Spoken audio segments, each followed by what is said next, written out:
우선 우리가 흔히 알고 있는 사람의 뇌는 생각하기 위해 진화했다 혹은 삼위일체의 뇌라는 것은 사실이 아니다. 우리는 우리의 존재가 특별하기 때문에 생각이라는 것을 할 수 있고 가장 진화된 존재라고 생각하는 경향이 있지만 이것은 잘못된 생각인 것이다. 태아가 뇌를 형성하고 신경세포를 만들어가는 과정은 정해진 순서를 따른다. 모든 동물은 같은 순서와 단계를 거쳐 만들어지며 차이점이 있다면 종별로 각 단계에 머무는 시간이 달라 서로 다른 특징을 가진 뇌가 형성된다는 것이다. 저자의 말에 따르면 보편적 원리에 따라 만들어진 뇌 구조가 전체적으로 다른 방식으로 작용하기 때문이지 우리가 특별해서 지금과 같은 뇌 구조를 가진 것이 아니다. 또한 뇌는 생각을 위한 기관이 아니다. 생존을 위해 우리의 에너지를 배분하고 조정하는 역할을 하는 기관이며 우리가 생각이라는 것을 할 수 있게 된 것은 이러한 에너지를 배분하고 조정하기 위해 진화한 결과물인 것이다. 우선 이토록 뜻밖의 뇌과학에서 말하는 가장 중요한 개념으로 신체예산이라는 개념이 있다. 과거시대 생존에 적합한 종들이 살아남았다.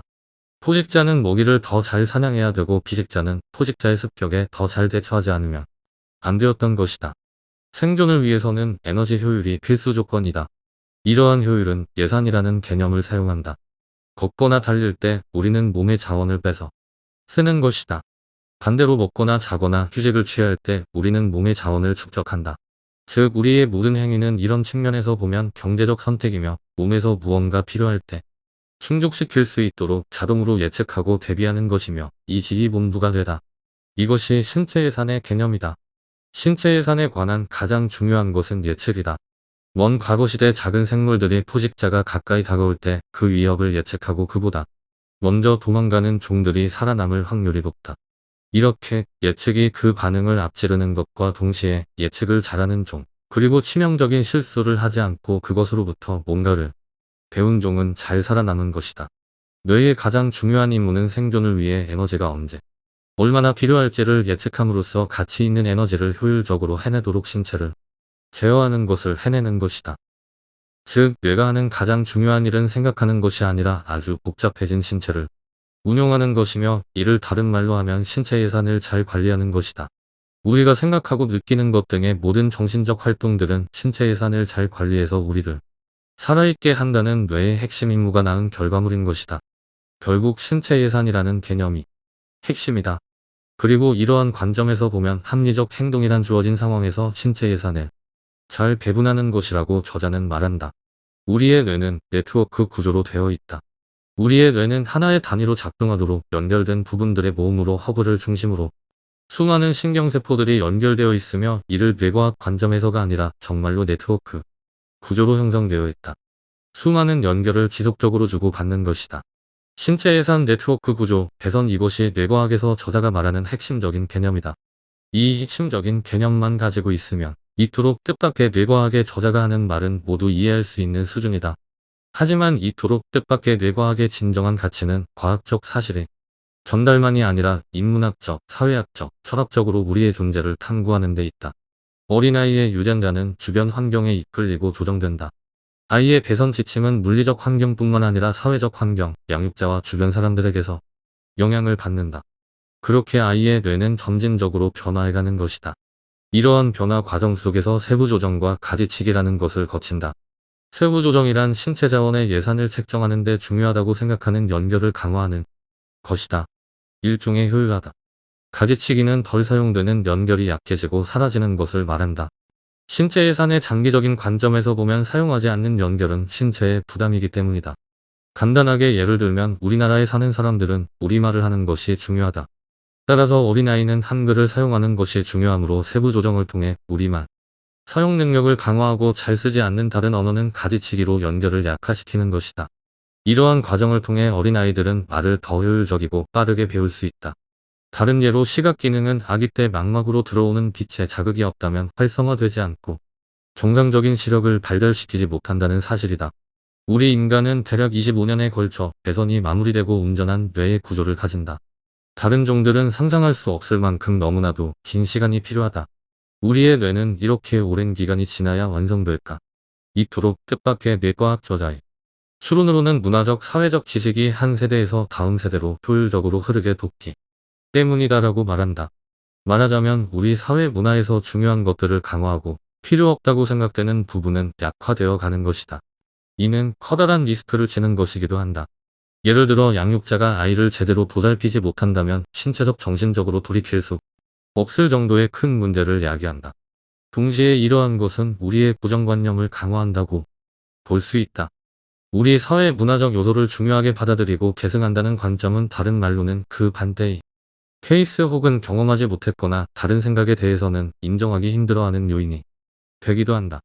이는 신체 예산이 많이 들어가기 때문이며 신체 예산이 많이 들어가는 것은 생존력이 떨어지는 의미를 내포하고 있기 때문이다. 우리는 본질적으로 이러한 뇌구조로 진화하였다. 신체 예산의 관점에서 뇌가 예측하기 힘든 일을 처리하려면 비용이 많이 들어간다. 다정한 것이 살아남는다 해서 인간의 다정함의 이면에 있는 비인간적 면모들은 이토록 뜻밖의 뇌과학에서 세부조정과 가지치기로 설명될 수 있을 것 같다. 우리 집단의 믿음을 세부조정으로 강화하고 중요하지 않은 것은 가지치기로 약화시켰기 때문이다. 이는 생존 효율화를 위해서다. 때문에 서로 다른 생각과 관점을 이해하려고 하는 데는 너무나도 많은 에너지, 즉 많은 노력이 필요하기 때문이며 신체 예산의 관점에서 효율적이지 않기 때문이다. 이렇게 보면 아이들에게는 책임이 없다. 우리가 어릴 때 뇌가 형성되는 시기에서 보면 우리 뇌의 배선을 형성한 것은 양육자와 사회로 그 적수는 우리가 만든 것이 아니다.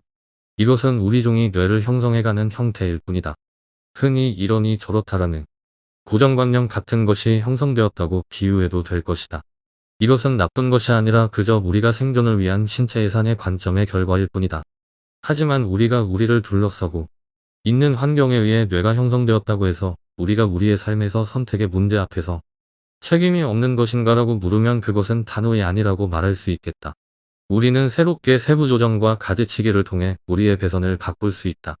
그렇기 때문에 이 세부 조정과 가지치기의 존재가 인간이 인간인 조건이 아닌가 생각한다. 우리가 어른이 되었을 때 우리는 새로운 것, 서로 다른 생각에 마음을 열 수 있다. 어린이 되면 우리는 우리를 둘러싼 사회, 세계 혹은 믿음의 의문을 제기할 수 있다. 신체 예산의 많은 부분을 감내하여 새롭게 세부 조정과 가지치기를 할 수 있다. 그리하여 우리의 적소를 바꿀 수 있다. 이것은 우리가 지금과는 다른 사람이 될 수 있다는 의미다. 이것이 인간을 이루는 핵심이 아닌가 생각한다. 인간은 세상에 내던져진 존재이고 우리에게 있어서 중요한 문제는 우리의 삶의 길에서 자유와 책임의 문제에 다름이 아니다라는 것이다. 우리는 삶에서 우리를 형성한 족소에 대해 의문을 제기하고 어떠한 길로 나아갈 것인지 자유롭게 선택할 수 있다. 책임의 문제는 우리가 잘못된 선택으로 말미암아 결과에 책임만을 의미한다기보다 더욱 중요한 것은 오늘을 살아가는 나에게 있어 그것을 바꿀 수 있는 유일한 사람은 자기 자신이기 때문이다.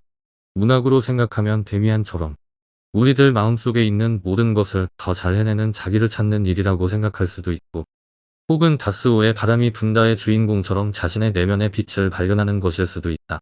그리고 적소를 바꾸어 다른 사람, 더 나은 자기가 될 수 있다는 것이다. 우리의 뇌는 적극적으로 세상을 예측한다. 생존을 위해서이다. 그리고 스스로 더 나은 방향으로 수정할 수 있다. 이것이 우리가 오래도록 살아남을 수 있었던 이유가 아닐까. 잘못된 방향은 스스로 예측을 수정하고 동시에 이를 경험할 수 있는 자유를 가질 수 있다. 이 얼마나 멋진 인간 뇌의 본질, 우리의 본질인가. 결국 우리 인간의 뇌는 어제와는 다르게 예측하는 뇌를 길러낼 수 있도록 구성되어 있다. 중요한 것은 결과에 대한 책임이다. 양육자의 이야기로 돌아가면 어린아이는 스스로 아무것도 할 수 없다. 어린아이의 뇌구조의 배선에 대한 책임은 양육자가 진다. 우리는 사회적 종으로 그 어느 정도다 특화되어 생존해왔다. 이러한 것이 가능했던 것은 결국은 우리가 다른 사람을 책임감 있게 양육하고 그들이 스스로 책임을 맡게 될 때까지 양육자로서의 책임을 다해왔기 때문이다. 그러니 우리 인류가 이토록 오래도록 생존해올 수 있었을 것이다. 이토록 뜻밖의 뇌과학에 따르면 문화유전이라는 이 프로세스는 효율적이며 비용이 적게 들어간다고 한다. 하지만 자유를 가진 인간이 우리의 부모들과 사회가 자유 속에서 책임과 애정을 가지고 우리를 돌보아온 것에서 볼 수 있듯 우리는 근본적으로 사랑과 책임감을 가진 존재가 아닐까 생각한다.